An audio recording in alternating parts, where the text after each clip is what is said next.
কতকাল তুমি আমার নাফরমানি করবা। এত কিছু দেওয়ার পরেও তোমার যদি বুঝে আসবে কি তোমার কবরে গেলে পরে বুঝে আসলে আফসোস করলে আর কাজ হবে না।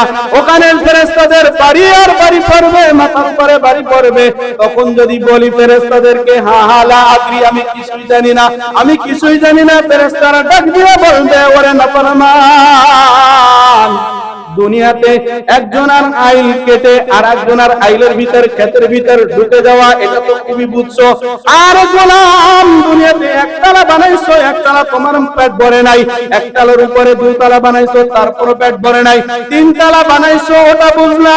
ও গোলাম, এই যে 3.5 হাত কবরের ভিতরে তোমার শুইতে হবে, এই কবরের ভিতরে ফেরেশতারা তোমাকে গুরজু মারবে, সাপ বিচ্ছুতে কামড়াবে, হাসরের ময়দানে দাঁড়াইতে হবে, পায়ের তলাটা জমিন হবে তামার, মাথার উপরে হবে সূর্য। এটা কি তোমার বুঝে আসে নাই? আহা লা আদরি, এখন কোথা থেকে আসে? দুনিয়াতে একজনের কাদের উপরে দাঁড়ায়া আর একজনের উপর জুলুম করছো, এটা বুঝছো। আরে সুদ কেমনে খাইতে হয়, দ্বিগুণ সুদ কেমনে বাড়াইতে হয়, এইটা বুঝছো। নামাজ পড়তে হয় কিভাবে, সেটা বোঝো না। হ্যাঁ, দুনিয়া খুব বুঝে। দেখবেন এমনও লোক আছে পড়ালেখা কিছুই জানে না, আছে না এরকম লোক?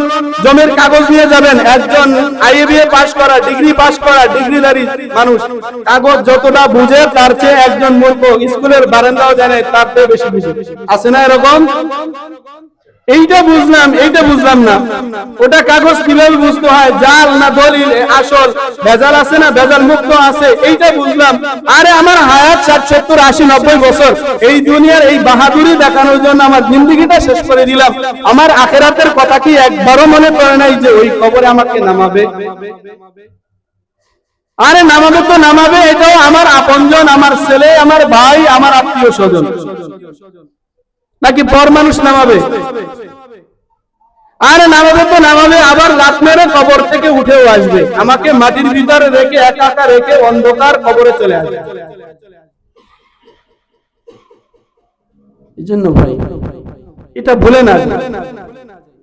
উযাইর আলাইহিস সালাম মনের ভিতর কল্পনা আনছিলেন, মনের ভিতরে যে পুরাতন কবর দেখা যায়, মাটি ভেঙে, কবরে মাটি ভেঙে ভিতরে পড়ে গেছে, হাড্ডি গোশ সব মাটির ভিতরে মিশে গেছে। আল্লাহ এভাবে এখান থেকে আবার কিভাবে জীবিত, এই কিভাবে দেখাইতে গিয়ে আল্লাহ উযাইর আলাইহিস সালামকে যদি মৃত্যুর পরে 100 বছর পরে যদি আল্লাহ জীবিত করতে পারে, ওই আল্লাহ এখনো আছে না হারাই গেছে?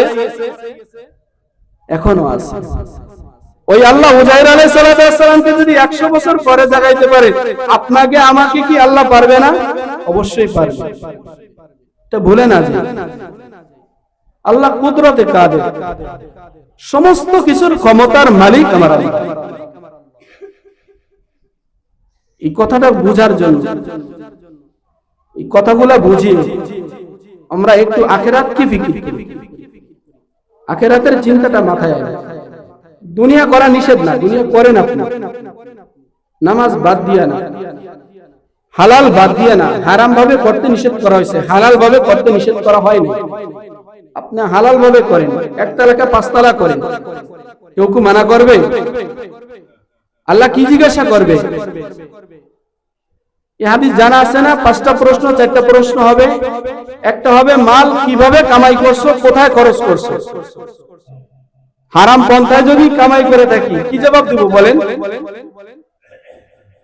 আমার বুকে সাহস আছে, পুলিশে যদি ধরে, আরে আমার ভিতর কিছু পাবে না, কিন্তু আমি গাঞ্জার ব্যবসা করি, আমাকে পুলিশ দেখলেই ডর লাগে, ভয় লাগে। আরে পুলিশ যদি ধরে বসে, ভয় আছে না? কিন্তু আমি ওটার ভিতরে জড়িতই না, আমি ওটা খাইও না, বিক্রিও করি না। পুলিশের সামনে দিয়ে থানার ভিতরে দিয়ে বসে থাকলেও আমার কোনো ভয় আছে? আল্লাহ যদি জিজ্ঞাসা করে বান্দা কোন পথে আয় করছো, কোন পথে ব্যয় করছো, আমি যদি হালাল পন্থায় আয় করে থাকি, হালাল পথে যদি খরচ করে থাকি, বুক টান করে বলতে পারবো আল্লাহ এই পথে আয় করছি, এই পথে ব্যয় করছি। আর যদি হারাম পথে পাহাড় করি, পুলিশ দেখলে যেমন ডর লাগে, ওখানেও আর কিছু আসবে না জবানে। আল্লাহ আমাদের এই কথাগুলো বোঝার মতন মন মানসিকতা আল্লাহ তৈরি করুক।